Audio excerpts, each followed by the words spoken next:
ছুটি। শুভ দাশগুপ্ত।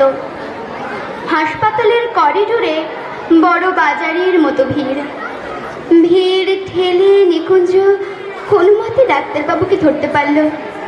ফাঁসির আসামির মতো বিপন্ন বিধ্বস্ত নিকুঞ্জ মনে হয়ে ডাক্তারবাবুর হাত তুলে চেপে ধরল।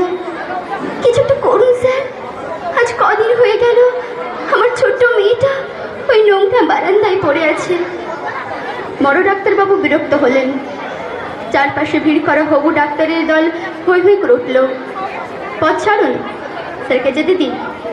বেড, সিট এসব আমাদের দেখার কথা নয়, আপনি আসল জায়গায় যান।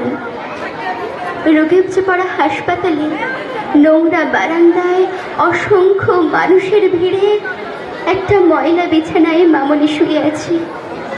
ফ্যাকাশে মুখ, হাতে ফোটানো স্যালাইনের ছুঁচ, চোখ দুটো ঢুকে গেছে কোটরে। জুতোর দোকানের সামান্য মাইনের কর্মচারী নিকুঞ্জ। তার একমাত্র মেয়ে মামনির কঠিন অসুখ, ডায়ালিসিস করতে হবে, ডাক্তারের বিধান। নিকুঞ্জ গত 4 দিন উদ্ভ্রান্তের মতো ছুটছে পাড়ার এমএলএ থেকে রাইটার সামলাদের ঘর। নিকুঞ্জ ছুটে বেড়াচ্ছে অপরাধীর মতো।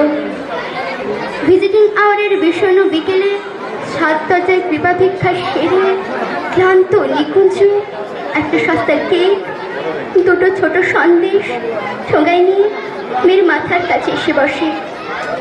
সন্দেশ খাবি মামনি? এই দেখ এনেছি। যেন কোন গভীর অতল থেকে মেঘহীন স্বরে বলে, বাবা আমার ছুটি কবে হবে বাবা? আমি বাড়ি কবে যাব বাবা? এটুকু বলেই নিচে গিয়ে পড়ে। সন্দেশটা খেয়ে নে মা। সন্দেশ খাবো না বাবা, আমি আঙুর খাবো। ওই যে ঘরের ভেতর দেখো, ওই বিছানায় ওই মেয়েটা রোজ আপেল খায়, আঙুর খায়, আমি আঙুর খাবো বাবা। নিকুঞ্জ ভেতরের হল ঘরে বিছানায় শুয়ে থাকা ফুটফুটে মেয়েটিকে দেখে।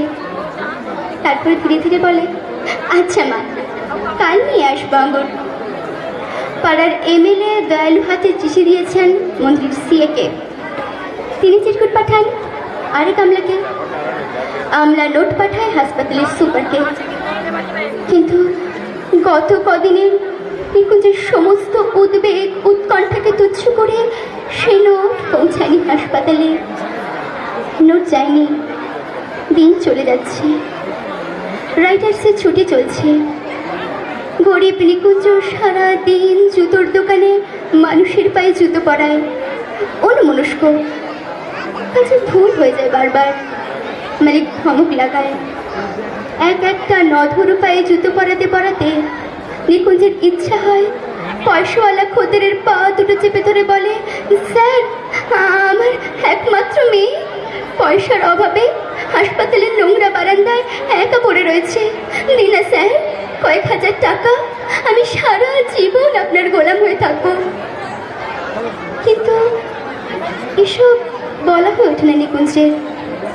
কাজের ফাঁকে ফাঁকে শুধু দীর্ঘশ্বাস পড়তে থাকে। 2টোর সময় ছুটি নিয়ে কলকাতার ডাক সাইডে জ্যাম ডিঙিয়ে অসংখ্য মানুষের ভিড় এড়িয়ে রাইটার্সে পৌঁছায় হাঁপাতে হাঁপাতে। কেরানিবাবু টেবিলের সামনে দাঁড়ায় চোরের মতো। বাবুটি বলেন, আজ আর হবে না দাদা। কেন জানেন না? নাগাল্যান্ডের পশুপালন মন্ত্রীর মৃত্যুতে আজ আমাদের হাফ ছুটি ঘোষণা করা হয়েছে। ও তাহলে কাল হবে না? কাগজ পড়েন না নাকি? প্রাক্তন প্রধানমন্ত্রীর মৃত্যুতে কাল আমাদের পূর্ণ দিবস ছুটি। ও তাহলে পরশু? নিকুঞ্জ ব্যস্ত হয়ে ওঠে। পরশু শনিবার, তারপর রবিবার। আপনি একেবারে সোমবারে আসুন। সোমবার মানে আরো 4 দিন।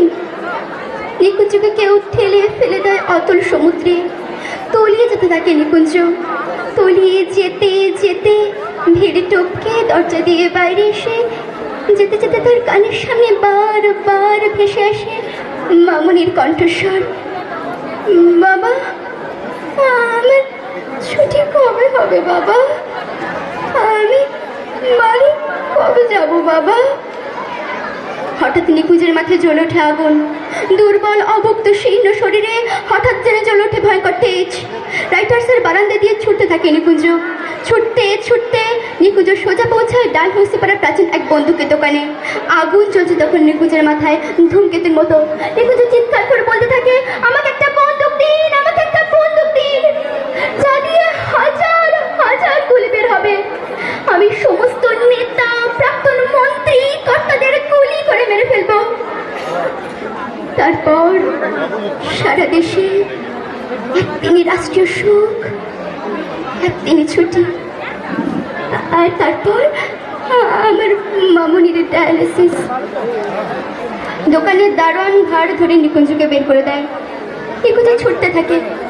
বুকের ভেতর তীব্র উত্তেজনায় হাতুড়ির ঘা, তবু সে ছুটতে থাকে। ছুটতে ছুটতে হাঁপাতে হাঁপাতে হাসপাতাল। দোতলার বারান্দায় ততক্ষণে ভিজিটিং আওয়ার হয়ে ছোট হয়ে এসেছে। অন্ধকার ঘনিয়ে এসেছে।